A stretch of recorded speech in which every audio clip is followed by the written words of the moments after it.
Hi everyone. ISON is dead. Wait a minute, now it has been resurrected, only to now die again. This is the commentary from NASA during the past few days regarding the perihelion of ISON.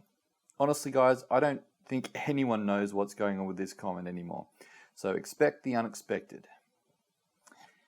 I've been in observer mode since my last ISON video, waiting to see what would happen leading up to perihelion. The solar activity really quietened down after October, which surprised me as it seemed to be ramping up on schedule. This comet seems to be keeping everyone guessing. Anyway, what I want to present in this video is something really interesting I found in regards to ISON, potentially being the red dragon spoken about in the book of Revelation, chapter 12 in the Bible. Regardless of whether ISON is alive or dead, the synchronicity is pretty amazing. I know there have been many people putting dates and theories to this chapter about the woman and the dragon, and I also know many people are put off at the mere mention of the Bible in regards to prophecy, as it can be interpreted in many different ways. I've done enough research in the past 3 years to know that the Bible is prophetic. It is a book of astrology, astronomy, numerology, and alchemy.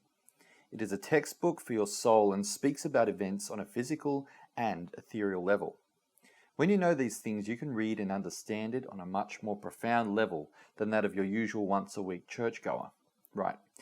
So what I'm going to do is read through the chapter and then show you what I've discovered using Stellarium. The Woman and the Dragon. A great sign appeared in heaven, a woman clothed with the sun, with the moon under her feet, and a crown of 12 stars on her head. She was pregnant and cried out in pain, and she was about to give birth. Then another sign appeared in heaven, an enormous red dragon with 7 heads and 10 horns, and 7 crowns on its heads. Its tail swept a third of the stars out of the sky, and flung them to the earth. The dragon stood in front of the woman who was about to give birth, so that it might devour her child the moment he was born. She gave birth to a son, a male child who will rule all nations with an iron scepter. And her child was snatched up to God and to his throne. The woman fled into the wilderness to a place prepared for her by God, where she might be taken care of for 1260 days. Then war broke out in heaven.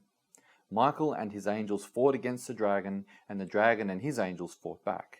But he was not strong enough, and they lost their place in heaven. The great dragon was hurled down, that ancient serpent called the devil, or Satan, who leads the whole world astray. He was hurled to the earth, and his angels with him. Then I heard a loud voice in heaven say, "Now have come the salvation and the power and the kingdom of our God, and the authority of his Messiah. For the accuser of our brothers and sisters, who accuses them before our God day and night, has been hurled down. They triumphed over him by the blood of the Lamb and by the word of their testimony. They did not love their lives so much as to shrink from death. Therefore rejoice, you heavens and you who dwell in them. But woe to the earth and the sea, because the devil has gone down to you. He is filled with fury, because he knows that his time is short." When the dragon saw that he had been hurled to the earth, he pursued the woman who had given birth to the male child. The woman was given the 2 wings of a great eagle, so that she might fly to the place prepared for her in the wilderness, where she would be taken care of for a time, times, and half a time, out of the serpent's reach. Then from his mouth the serpent spewed water like a river, to overtake the woman and sweep her away with the torrent. But the earth helped the woman by opening its mouth and swallowing the river that the dragon had spewed out of his mouth. Then the dragon was enraged at the woman and went off to wage war against the rest of her offspring, those who keep God's commands and hold fast their testimony about Jesus. Okay guys, I've opened up Stellarium and set my location to Israel. I'm actually in Australia, but as the Bible often speaks of the Middle East, it just makes sense to use it as a point of reference. There are a few key points to mention here first. The woman about to give birth is the constellation Virgo. The moon needs to be under Virgo's feet, and Virgo needs to be clothed with the sun. The first thing we need to do is find a date where the moon is under Virgo and the sun is illuminating the constellation. There are many dates where this occurs, but for me it has to be in a period of time where ISON is close to the inner solar system if it is to be considered the dragon. The date that I came up with is November the 4th, 2013. As you can see, the moon is under Virgo's feet and the sun is illuminating or clothing the constellation.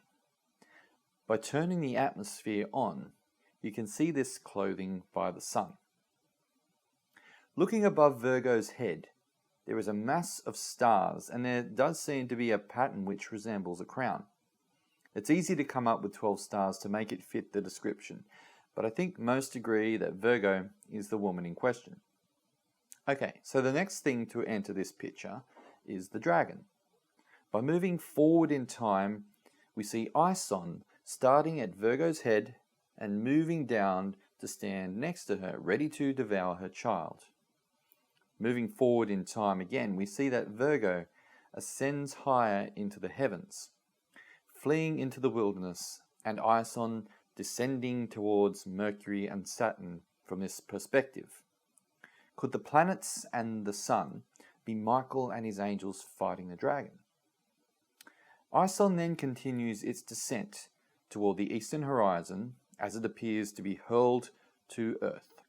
This coincides with ISON's perihelion as it swings back up to pursue Virgo, which has ascended higher into the wilderness out of the serpent's reach.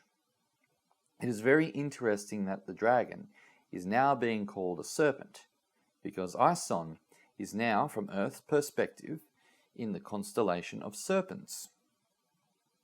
From there, the dragon, enraged at the woman, goes off to wage war on her offspring. Now, according to NASA, ISON will be closest to Earth on the 26th of December. So let's see where ISON will appear to be from this perspective. Moving forward to this date, we see ISON in the constellation of Draco, the dragon. The book of Revelation goes on to paint a rather dim picture of the effects the dragon has on Earth, but I don't really want to speculate on that. It does, however, say that the dragon is eventually cast into the abyss, but will return in 1,000 years once it is set free. Sounds like a recurring comet to me. I find the synchronicity between ISON and the description of Revelation 12 very interesting, and given that we are transitioning to the new great age, the timing adds more weight to the possibility that ISON could be the dragon of Revelation. The consensus today seems to be that ISON has disintegrated, but I always have it in the back of my mind that the blue Kachina removes his mask. So is ISON wearing a mask before suddenly appearing in our skies? Honestly, I've got no idea. I just thought I'd throw it out there. Alright, well that's it for now, guys. I will most likely sit back in observer mode for a while, unless I come across something else I feel I need to share. So as always, don't blindly take my word as truth. Do your own research to confirm everything that I present. Alright, I'll catch you later. Bye.